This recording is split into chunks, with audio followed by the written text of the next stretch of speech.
दोस्तों नमस्कार, बहुत स्वागत आपका चौकस भारत में। मैं आपका दोस्त ब्रजेंद्र। देखिए 22 तारीख को राम लला के प्राण प्रतिष्ठा की योजना है, तिथि तय कर दी गई है और सारे लोग जो हैं वहाँ पहुँच रहे हैं। कुछ लोगों को निमंत्रण मिला है, कुछ लोग जो हैं निमंत्रण से वंचित रह गए हैं।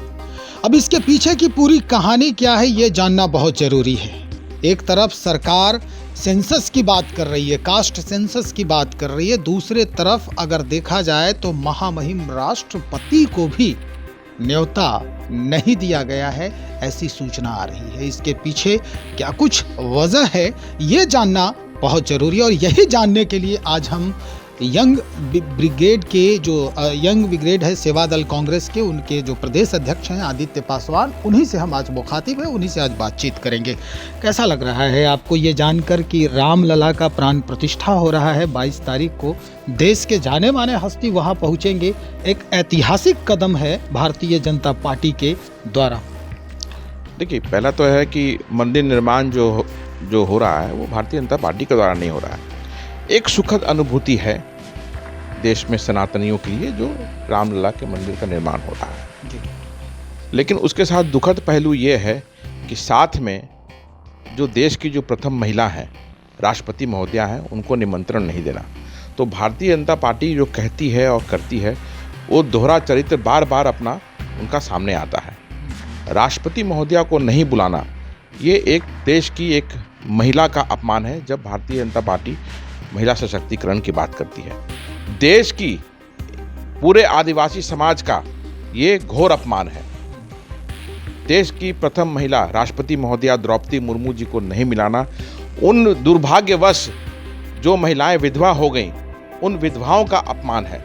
जो मनुवादी व्यवस्था ने स्थापित किया विधवा प्रथा को और ये स्थापित करने का पूरा प्रयास कर दिया सनातन धर्म में कि विधवा अशुभ होती है, आज वो देखने को मिल रहा है भारत में।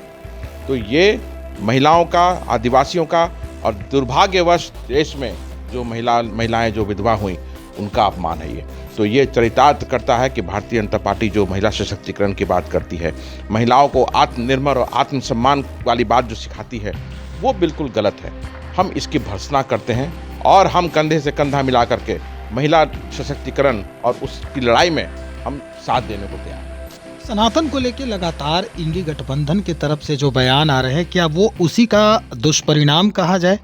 नहीं, इंडी गठबंधन की तरफ का जो बयान है वो सनातन के विरोध में कभी नहीं है। हम सनातनी हैं और हमें अपने धर्म और आस्था में पूर्ण विश्वास है। ये भारतीय जनता पार्टी हमेशा दिखाने का प्रयास करती है कि हम उसके विरोध में है। उलट इसके आप इतिहास देखिए कि किस तरह से हमने सनातन को प्रोटेक्ट किया और किस तरह से हम उसको आगे लेके चले हैं। तो ये भारतीय जनता पार्टी तो धर्म की राजनीति करती है। इंडी गठबंधन और खासकर कांग्रेस पार्टी धर्म की नहीं, पूरे देश के लिए काम करती है, सभी समुदायों के लिए काम करती है। लेकिन भारतीय जनता पार्टी धर्म को का सहारा लेकर भावुकता को उजागर करके आज वोट लेने का प्रयास कर रही है। चलिए आदित्य जी, हम एक बात और अब पीछे जाना चाहते हैं, इतिहास के पन्नों में थोड़ा सा हम जाने का प्रयास करेंगे। एक कभी समय था जब राजीव गांधी थे और उनके लिए ये कहा जाता था कि राजीव के राम, जब उन्होंने मंदिर का पट खुलवाया था तो ये बात जो है सार्वजनिक हो गई थी कि राजीव के राम। लेकिन अब कांग्रेस पार्टी के अंदर एक अलग तरह का माहौल देखा जा रहा है। जब उन्हें निमंत्रण मिला है सोनिया जी को, राहुल जी को, सीताराम येचुरी को और अन्य कई बड़े जो नेता हैं कांग्रेस पार्टी के, वहाँ भी द्वंद्व की स्थिति है, वहाँ भी दुविधाएं देखने को मिल रही है कि कौन जाएगा कौन नहीं जाएगा। तो ये क्या मसला है? नहीं, ऐसा कुछ भी नहीं है। ये मीडिया के द्वारा चलाया हुआ सब रहता है, ऐसा कुछ भी नहीं है। जब प्राण प्रतिष्ठा होगी तो आप खुद ही देखेंगे कि कौन गया कौन नहीं गया। और जो प्रमुख चेहरे हैं हमारी पार्टी के, वो सभी वहाँ, जिनको निमंत्रण मिला होगा वो जरूर वहाँ उपस्थित रहेंगे। अब ये कहा जा रहा है कि नरेंद्र मोदी के राम हो गए, तो ये जो वेरिएशन है राजीव के राम और नरेंद्र के राम, तो इसमें अब कांग्रेस पार्टी क्या, कांग्रेस को वहाँ जाने से फायदा होने वाला है या घाटा होने वाला? देखिए, हमारे आराध्य पुरुष राजा रामचंद्र जी हमारे दिल में बसते हैं, हमारे हृदय में बसते हैं और हर सनातनी के हृदय में बसते हैं वो, और हमारे अपने धर्म और धर्म में पूर्ण आस्था है। लेकिन आज ये दिखाया जा रहा है, जो बहुत दुखद है, कि रामलला पहली बार भारत में आ रहे हैं, तो ये एक गलत है। तो ये अब देश के लोगों को समझना है कि राम तो आपके हृदय में है, राम का जो प्रतीक है सनातन के, तो इसमें ये तो कहीं बहस का मुद्दा होना ही नहीं चाहिए। और ये मीडिया के द्वारा चलाया जाता है कि कांग्रेस के द्वारा ये, कांग्रेस के द्वारा वो, जबकि ऐसा कुछ भी नहीं है। राम हमारे थे और हमारे ही रहेंगे। आदित्य जी, आपसे एक आखिरी सवाल हमारा है, अगर इस तरह का माहौल है, जातीय जनगणना की बात होती है, जातीय सर्वे की बात होती है, और आप कह रहे हैं कि राष्ट्रपति जो हैं हमारी प्रथम महिला देश की, उन्हें भी आमंत्रित नहीं किया गया है, तो क्या एक नया आयाम लेकर आएगा आगे समाज में? देखिए, जहाँ तक जातीय जनगणना की बात है, हमने बिहार की सरकार ने भी जातीय जनगणना कराया और आरक्षण का दायरा बढ़ाया। उसी अनुपात से जिसकी जितनी संख्या है उसके अनुपात से आरक्षण का दायरा बढ़ाया गया। भारतीय जनता पार्टी न चाहते हुए भी उसमें अपनी हामी भरी, क्योंकि सभी जानते हैं कि भारतीय जनता पार्टी जातीय जनगणना के विरोध में है, क्योंकि हमारी बहुत लंबे समय से ये मांग रही है कि जातीय जनगणना पूरे देश में होनी चाहिए, लेकिन कहाँ हो रही है। राहुल जी भी लगातार कह रहे हैं कि हम जब सत्ता में आएंगे तो जातीय जनगणना करा करके जो आरक्षण का दायरा है वो बढ़ाने का काम होगा। और वो होना भी चाहिए, इसलिए होना चाहिए कि जो 15% की संख्या जिन लोगों की है वो 85% पे रूल कर रहे हैं।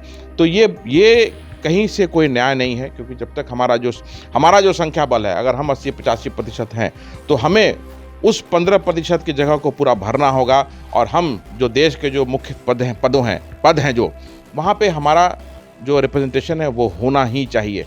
क्यों? आज सालों से, वर्षों से वही लोग सत्ता में बने हुए हैं। और आज जब जातीय जनगणना की हम बात कर रहे हैं, आरक्षण की दायरा बढ़ाने की बात कर रहे हैं, अपनी संख्या के हिसाब से आगे आने की बात कर रहे हैं, तो वो विरोध करते हैं। वो विरोध इसलिए करते हैं क्योंकि उनकी सत्ता उनके हाथ से निकल जाएगी। तो वो हमारा हक है, जिसका जो हक है उसको मिलना चाहिए। आपकी संख्या जितनी है आप उतनी भागीदारी लीजिए, हमें कोई आपत्ति नहीं है, लेकिन जो हमारी संख्या है, जो हमारा नंबर्स है, उस हिसाब से आज देश के बहुजन को, देश के पिछड़े को, देश के दलितों को, देश के आदिवासियों को वो जगह मिलना ही चाहिए। चलिए, बहुत शुक्रिया जानकारी देने के लिए। तो देश के ऐसे लोगों को जगह मिलना चाहिए जिनकी आबादी अधिक है और जो समाज के पिछड़े पायदान पर कहे जाते हैं कि वो खड़े हैं, उन्हें आगे लाने की कोशिश होनी चाहिए। हमारे साथ आदित्य पासवान जी बने हुए हैं, कांग्रेस के युवा लीडर हैं और ये हमेशा बात करते हैं उन लोगों के हित में जो वाकई में उस पायदान पर खड़े हैं, जो मूल धारा से कहीं ना कहीं वंचित दिख रहे हैं। जिस तरह की स्थिति बनी हुई है आमंत्रण की रामलला के प्राण प्रतिष्ठा के लिए, वो आपने सुना ही कि महामहिम राष्ट्रपति महोदया को भी ये आमंत्रण पत्र नहीं मिला है। इसके पीछे की पूरी कहानी क्या हो सकती है ये आपने सुना ही। और हम ये भी जानने का प्रयास करेंगे भारतीय जनता पार्टी से कि आखिर उन्हें, यानी देश के प्रथम महिला को, ये आमंत्रण पत्र क्यों नहीं दिया गया।